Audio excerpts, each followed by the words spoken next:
Assalamualaikum, very good morning. This is Shoaib Sajid and welcome to my YouTube channel and a new vlog.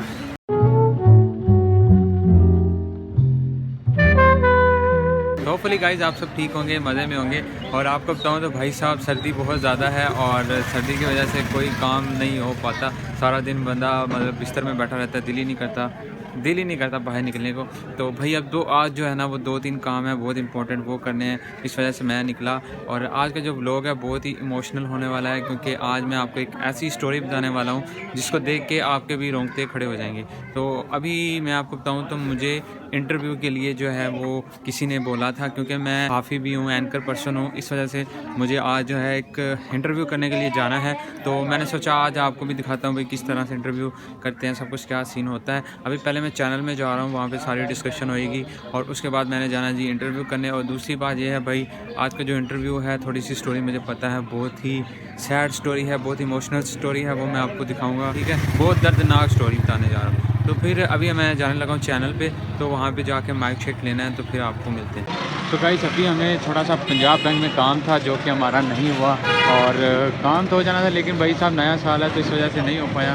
तो guys ये है जी हमारे channel का Mac, जिसमें मैं अब जो है काम कर रहा हूँ, KNN न्यूज़ HD, और यहाँ पे जो है हमारे इलाके की तमाम न्यूज़ चलती हैं। दूसरा आपको बताऊँ तो भाई साहब जुमा अदा कर लिया है और अब हम जाने लगे इंटरव्यू करने के लिए। आज की जो स्टोरी है वो फिर आपको बताते हैं भाई, बहुत ही दर्दनाक स्टोरी होने वाली है। तो देखते हैं क्या सीन है, वहाँ पे चल के ही पता चलेगा। अभी हम जाने लगे हैं वहाँ पे और फिर वहाँ पे चल के आपको मिलते हैं। आपको बताए थे भाई जहाँ पे हमने इंटरव्यू करना था वहाँ पे हम पहुँच चुके हैं। अभी ये हमारा कंगनपुर के साथ ही एक नवाही गांव है, हरचौकी 18। तो हम यहाँ पे पहुँच चुके हैं और बाकी की जो भी कहानी है वो हमारे एक दोस्त ने, जवाद भाई ने हमें बुलाया, तो उनके ज़ुबानी सुनते हैं क्या सीन है और आपको भी दिखाते हैं। अभी हम यहाँ पर पहुँच चुके हैं और ये हैं जी जवाद भाई, मीट विद जवाद भाई। कैसे हैं सर आप? ठीक है भाई, आप सुनाएं। तो अभी इन्होंने हमें इनवाइट किया था आज यहाँ पे जो इंटरव्यू करना है, तो इनसे थोड़ी स्टोरी सुनते हैं क्या सीन है। तो जवाद भाई एक्चुअल में क्या स्टोरी क्या है, थोड़ी सी story moral of the story तो मोहतरम ये है, लगो कि एक बेवा औरत है, उनका जो हस्बैंड थे, ठीक है, उनकी भी ज़मीन दरिया में बेचारों की, उनकी मेरे ख्याल में 4 कनाल ज़मीन है या 6 कनाल ज़मीन है, लेकिन उनके दो, एक बेटी एक बेटा, वो दोनों पैरालाइज हैं, ठीक है, और बचपन से ही पैरालाइज है। और एक आपको पता आज के दौर में एक बेवा खतून के लिए सर्वाइव करना कितना डिफिकल्ट होता है इस तरह के टाइम में। तो अब ये था कि बहुत से लोगों ने उनको सिनेरी बाग दिखाए कि हम आपकी इमदाद करेंगे, हम आपको ये देंगे, वो बेनज़ीर सपोर्ट आया, सेहत कार्ड आया, उसके बाद फिर म्यूचुअल फंड सर्विस आई, इन्होंने किसी किस्म का कोई मुआवजा नहीं दिया। उशर ज़कात का जो निज़ाम इन्होंने पेश इंट्रोड्यूस करवाया पाकिस्तान में, लेकिन उसका भी उनको कोई फंडिंग नहीं मिली। हत्ता तक कि रिसेंटली ये फोरमैन थगो की बात है कि उनको ना ये वापडा वालों ने 25,000 रुपये का बिल डाल दिया उस बेचारी को। अब वो बेचारी अपना सर्वाइव इस तरह करती है, उसके 2 पैरालाइज बच्चे हैं। तो हम अल्लाह का शुक्र है, अल्लाह ताला ने हर चीज़ दी हुई है, लेकिन ये है कि हम अपना सर्वाइव, हमें पता है हम अपने मामलात या घरेलू अखराजात किस तरह अफोर्ड करते हैं। और जो मिडिल क्लास से भी मिडिल क्लास बंदा है ना आज के दौर में, उसके लिए क्या बनता होगा। आप ये कह सकते हैं कि हम करते हैं सर, आवाज़ कोई नहीं उठाता उनके लिए, उनको सब झूठे दिलासे देते हैं उनको, कभी आज तक उसको कोई हुकूमती वफद नहीं आया। पिछले दिनों में उनका नाम था बेनज़ीर इनकम सपोर्ट में, उनका नाम काट दिया गया इन सियासी असर वसूख की वजह से। सिर्फ उसने वोट नहीं दिया एक सियासी बंदे को, मैं नाम उनका नहीं लूँगा, लेकिन उन तक मेरी बात पहुँच जाएगी, उनको पता होगा इस बात का कि गरीब बंदे का अल्लाह होता है, इंसान नहीं होता। अगर रिज़्क़ अल्लाह की ज़ात ने अपने हाथ में रखा हुआ था, इंसान का बस चले, इंसान के हाथ में अगर रिज़्क़ होता है ना, इंसान को बंदा भूखा मार दे, सिर्फ इसी वजह अल्लाह ताला की ज़ात ने रिज़्क़ अपने हाथ में रखा है। तो बस आपको बुलाने के लिए, इसी वजह से मैंने आपको इन्वाइट किया कि मोहतरम अगर हम आवाज़ बन सके तो अल्लाह ताला को कोई नेकी पसंद आ जाए। तो बस ये था कि उनका हमारे गांव में अभी भी, यानी कि जो भी लोग हैं हमारे, तकरीबन 80% जो है ना लड़कियां, अभी भी वो एजुकेशन से इल्हाक नहीं है। और हमारे गांव के सरकारी स्कूल की बॉयज़ वाला और गर्ल्स वाले की मैं आपको क्या बताऊं, यहाँ पे 5 टीचर रिक्वायर्ड हैं और उनमें सिर्फ एक पढ़ाने आती है। वो भी पढ़ाने के लिए क्या आती है, हफ्ते में 3 दिन आती है और 3 दिन आती नहीं है और अपनी मर्जी से आती है। बच्चे उसने उठाए होते हैं, बच्चों को भेज देती है, चलो जी आप काम करो, खुद बैठ के इंटरनेट चलाती हैं। तो कोई टैब दिए हैं गवर्नमेंट ने, टैब तो दिए कि बच्चों की स्टडी अपडेट हो, लेकिन उन्होंने अपने यूज़ के लिए, इंस्टाग्राम चलाने के लिए, टिकटॉक चलाने के लिए, फेसबुक चलाने के लिए। तो बस ये था कि अगर हमारी आवाज़ पहुंच जाए तो अल्लाह ताला खैर करे। बिल्कुल, जैसा कि आपने देखा माशाल्लाह जवाद भाई जो हैं अपने इलाके के लिए, अपने इलाके के लोगों के लिए बहुत ही स्ट्रगल करते हैं। और आपको बताऊं तो ये बहुत ही अच्छी बात है भाई, अपनी आवाज़ जो है अपने हक़ के लिए उठानी चाहिए। अक्सर जो होता है कि लोग जो हैं यंग जनरेशन में जो है ना इस तरह का आप जुनून नहीं देखेंगे, लेकिन मुझे बड़ी खुशी होती है। और जवाद भाई जो है ना मतलब बहुत ज़्यादा अपने इलाके के लिए बोलते हैं, तो ये काम जो है स्ट्रगल करनी चाहिए। अभी हम जो है चलते हैं और उनसे भी आपको मिलवाते हैं और बाकी की स्टोरी जो है वो वहाँ चल के आपको दिखाते हैं। सो गाइज अभी मैं जो है वो उनके घर में आ गया हूँ, जहाँ पे जवाद भाई ने बताया कि एक ऐसी खतून रहती हैं जिनके जो हस्बैंड हैं वो आज से कोई 12 साल पहले जो है वो कैंसर की लास्ट स्टेज में उनकी डेथ हुई। और उसके बाद जो है उनके कमाने वाला कोई भी नहीं था। उनके 2 बच्चे हैं और दोनों ही पैरालाइज हैं, और वो खुद बेचारी किस तरह से मेहनत मजदूरी करके जो है वो अपने घर का सर्कल चलाती रहीं। वो सब कुछ बहुत ही मुश्किल हालात से गुजरी हैं। 12 साल एक ज़िंदगी का बहुत लंबा अरसा होता है, और इन 12 सालों में उन्होंने खुद ही मेहनत की है। किस तरह से मेहनत की है वो भी आपको मैं उन्हीं की ज़ुबानी जो है सुनाता हूँ। और दूसरी बात यह है गाइस कि आपको पता ही है कि महंगाई का इतना सख्त दौर है कि आप 2 वक्त की रोटी बड़ी मुश्किल से एक गरीब इंसान खा सकता है। अमीर तो अमीर होता जा रहा है, लेकिन जो गरीब है वो गरीब ही होता जा रहा है। तो इनके जो दोनों बच्चे हैं वो बहुत ही मतलब मज़दूर हैं और कुछ काम भी नहीं कर सकते।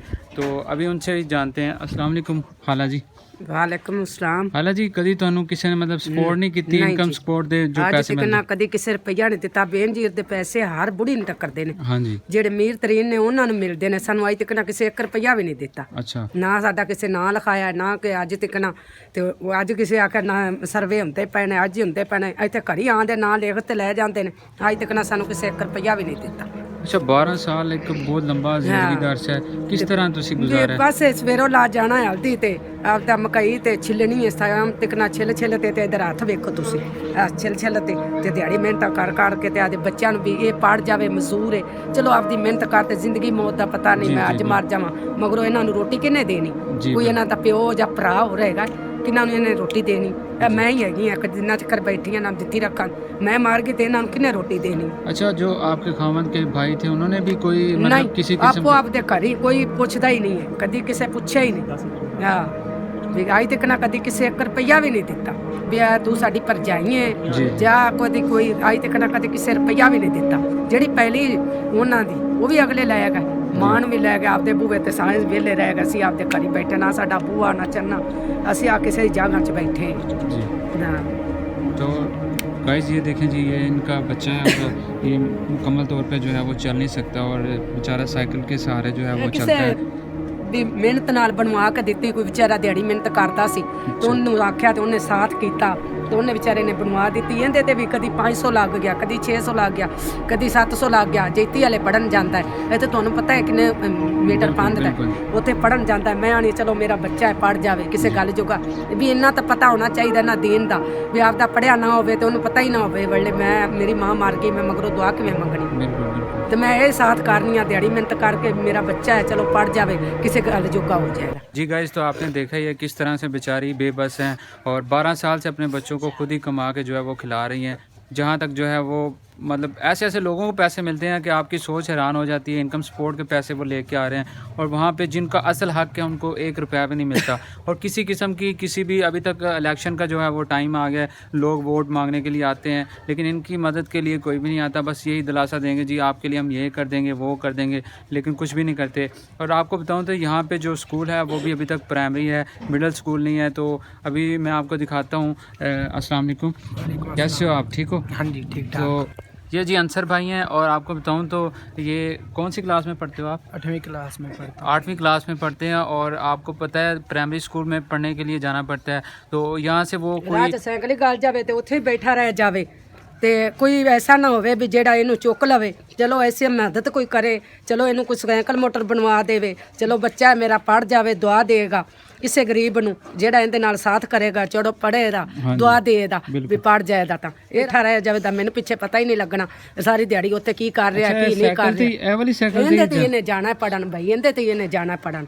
ਰਾਹ 'ਚ ਟੁੱਟ ਸਕਦੀ ਉੱਥੇ ਬੈਠਾ ਰਵੇ ਸਾਰੀ ਦਿਹਾੜੀ। ਮੈਂ ਘਰ ਵਡੀਕਦੀ ਰਹਿੰਦੀ ਹਾਂ, ਮੇਰਾ ਬੇਟਾ ਅਜੇ ਨਹੀਂ ਆਇਆ। ਉੱਥੇ ਕਿਸੇ ਨੂੰ ਫੋਨ ਕਰਾਉਂਦਾ ਤੇ ਆਂਦਾ ਮੇਰੀ ਅੰਮੀ ਨੂੰ ਦੱਸੋ ਮੇਰੇ ਮਗਰ ਪੈਸੇ ਕੱਲੇ ਮੈਂ ਇਹਨੂੰ ਬਣਵਾ ਤੇ ਫਿਰ ਘਰੀ ਆਵਾਂ।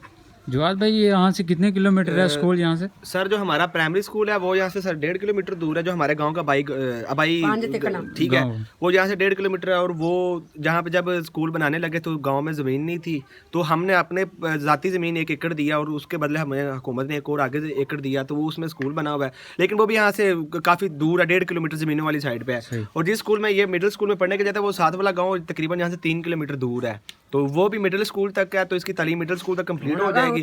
लेकिन उसके बाद इसको कंगनपुर जाना पड़ेगा। लेकिन मुझे हालात नहीं इस भाई के लग रहे कि बेचारा साइकिल पे 15 किलोमीटर कर सकेगा। अभी जो यहाँ से 7 किलोमीटर वो 3.5 किलोमीटर 3.5 किलोमीटर ऐसे ही जाता है जी। और सड़क भी सारी रोड भी सारा टूटा हुआ है, कोई स्मूथ रोड नहीं है, जिसकी वजह से बहुत से मामला बनते हैं। कई दफ़ा बेचारा बारिश में कई दफ़ा सड़क से नीचे उतर गया बेबसी के आलम में, उसको फिर कोई खुदादस्ती के लिए उसको उठा के बिठा देते हैं। लेकिन कई दफ़ा इसको ऐसा करना पड़ता है कि बेचारे को किसी का सहारा लेके आना पड़ता है, रास्ते में साइकिल ख़राब हो जाती है। रिक्वेस्ट तो सिर्फ लोगों के सामने यही है कि कोई अगर खुदा तरसी के लिए या खुद अपनी आखिरत अच्छी करने के लिए तो अगर इनकी इमदाद कर दे तो बहुत खुशी होगी। अल्लाह ताला को बहुत नेकी पसंद है और यही लोग इस्तिताअत के मुस्तहिक हैं। बिल्कुल, और यही लोग मुस्तहिक हैं। अगर हम हर लोगों को खाना खिलाते हैं, खाने खिलाने वाले को तो खाना मिल जाता है, लेकिन इन लोगों को इनका हक है, लेकिन आज तक किसी ने इनकी कोई इमदाद नहीं की, हत्ता तक इनकी हक तलफी की गई है। और हमारा पूरा मुआशरा इस चीज़ का जिम्मेदार है। बिल्कुल पकड़ होगी इस्लाम क़यामत वाले दिन। हम सब ताकत भी थी, आपको ज़ुबान भी दी थी, आपको मैंने मालो दौलत भी दिया था, मैं बीमार था, मेरा बंदा मजदूर था, लेकिन उसकी किसी ने इमदाद नहीं की। क़यामत वाले दिन हम सब से ये सवाल होगा और उस वाले दिन उस दिन हमारे पास कोई जवाब नहीं होगा। और हम दुनिया के रंगीनियों में तो खोए हुए हैं, लेकिन उस दिन हमारे पास कोई जवाब नहीं होगा। सिर्फ आप भाइयों से यही रिक्वेस्ट है, यही गुजारिश है कि इनकी इमदाद की जाए ताकि ये अपनी ज़िंदगी को बेहतर कर सकें। तो अंसर भाई आप मुझे बताइएगा कि आपको स्कूल में कोई वजीफ़ा वगैरह को टीचर ने कभी किसी किस्म की हेल्प नहीं की? नहीं, कोई नहीं वजीफ़ा मिलता मुझे। आप सरकारी स्कूल में जाते हो? हाँ जी, सरकारी स्कूल में जाता हूँ। तो 8वीं क्लास तक वो है स्कूल। अच्छा, सरकारी स्कूल है। गाइस आपको पता ही है जैसा कि स्कूल में तो वैसे ही वजीफ़ा मिलता रहता है 10th क्लास तक, क्योंकि स्कूल होता है तो तब तक आपको जो है वजीफ़ा स्कूल वाले गवर्नमेंट की तरफ से देते हैं। लेकिन ये हमारे अंसर भाई का कहना है कि इनको किसी किस्म का भी कोई भी वजीफ़ा नहीं मिलता और इनकी मतलब कैसी हालत है, बेबस माँ है और जो कि अपने बच्चों को 12 साल से मज़दूरी करके कमा के जो है वो खिला रही है। और आपको बताऊं तो इस दौर में जो है इनको भी संभालना, फिर जो उन्होंने एक भैंस रखी है ताकि जो इनके घर का सर्किट है वो चल सके, और फिर जो है मेहनत मज़दूरी करके सारा दिन खेतों में लेके मतलब जो भी उनको मज़दूरी मिलती है वो फिर इन पे लगाना। तो इनकी जो आपको बताऊँ तो ये इनकी बाईसाइकिल है जहाँ पे जिस पे ये जो है वो जाते हैं स्कूल में, और यहाँ से 3.5 किलोमीटर है और इस मजदूरी की हालत में वो जाते हैं। तो आप बेहतर ही देख सकते हैं क्या हालत है इनकी। और जो इनकी वालदा है वो इतनी बेबस हैं कि यार मैं आपको बता ही नहीं सकता कि क्या सिचुएशन है उनकी। एक माँ की जो मतलब दिल की आवाज़ है वो आज निकली, मैंने देखी है किस परेशानी की हालत में वो थी। और बस इसी वजह से, क्योंकि उनका जो असल हक़ है गवर्नमेंट तरफ से उनको कोई हेल्प नहीं हुई, उन तक पहुंच ही नहीं रहा। तो मेरी आप सबसे यही अपील है गाइज़ कि आप लोग जो है इनकी हेल्प करें। और आपको पता है कि अल्लाह ताला इसी काम में खुश होता है कि अल्लाह ताला के रास्ते पे जो है ख़र्च किया जाए। आप लोग खर्च भी करते होंगे नो डाउट, लेकिन सही जगह पे लगता है या नहीं ये आपको भी नहीं पता। तो यही सही जगह है जहाँ पे आपको खर्च करना चाहिए। तो आपसे मेरी यही रिक्वेस्ट है, मैं आप सबसे यही कहूँगा, बार बार कहूँगा कि यार इनकी जो है हेल्प करें और इंशाल्लाह आपका जो हक़ है वो इन तक ज़रूर पहुँचेगा। और आप देखें कि किस तरह से बाईसाइकिल है जिस पर वो 3.5 किलोमीटर करके जाता है। फिर वो माँ की आप हालत देखें, मतलब कितनी बेबस और किस तरह से वो सारा निज़ाम चला रही है और इनको पूछने वाला भी कोई नहीं है। तो आपको पता ही है ऐसा दौर है कि आजकल जो है गरीबी के दौर में कोई पूछता भी नहीं है। और आप सबको मैं यही कहूँगा भाई आप इन सब की जो है ना हेल्प करें। तो आपको इनका घर दिखाऊं तो ज़रा आप देख सकते हैं, ये एक ही जो है औरत, मतलब देख सकते हैं इस महंगाई के दौर में जो है वो ये घर चला रही हैं। एक ही कमरा है और इसी में ये रहते हैं। तो ये इनका निज़ाम है। तो वो भी जवाद भाई बता रहे थे किस तरह से मतलब इनकी किसी की जगह है और वहाँ पे इनको जो है वो रखा गया है। तो अब जो गांव के लोग हैं वो इनकी जितनी मदद हो सकती है वो करते हैं। तो बाकी आप लोगों से भी मैं बार बार यही रिक्वेस्ट करूंगा यार इनकी हेल्प करें आप भी। और बाकी जो है इनकी हेल्प करने के लिए आपको डिस्क्रिप्शन में जो है हम नंबर देंगे, उन पे आप जितना आपके हस्ब तौफीक हो सके आप इनकी हेल्प करें। मैं ये नहीं कहूँगा कि जी इतने पैसे दें इतने दें, नो डाउट आपके जो भी मतलब हस्ब तौफीक होगा आप इनको दें और इंशाल्लाह आपके जो हक़ है इन तक हम पहुँचाएँगे और साथ में आपको दिखाएँगे जी आपका ये हक़ है जो हमने इन तक पहुँचा दिया। ठीक है, तो अभी जो है ये कहानी आपके सामने रख दी है, मेरा भी दिल बहुत ही अपसेट सा हुआ है, तो उम्मीद है कि आप जो है इनकी हेल्प करेंगे। तो गाइस ये देखिए आप कितनी मुश्किल होती है जब ये मतलब यहाँ से उतर के बैठते हैं, क्योंकि बेचारा बिल्कुल भी चल नहीं सकता, ठीक है, पोलियो की वजह से ये पैरालाइज है और बहुत ही मुश्किल हालात हैं इनके। सो आप जो है ना मतलब इनकी हेल्प करें जितनी भी हो सके।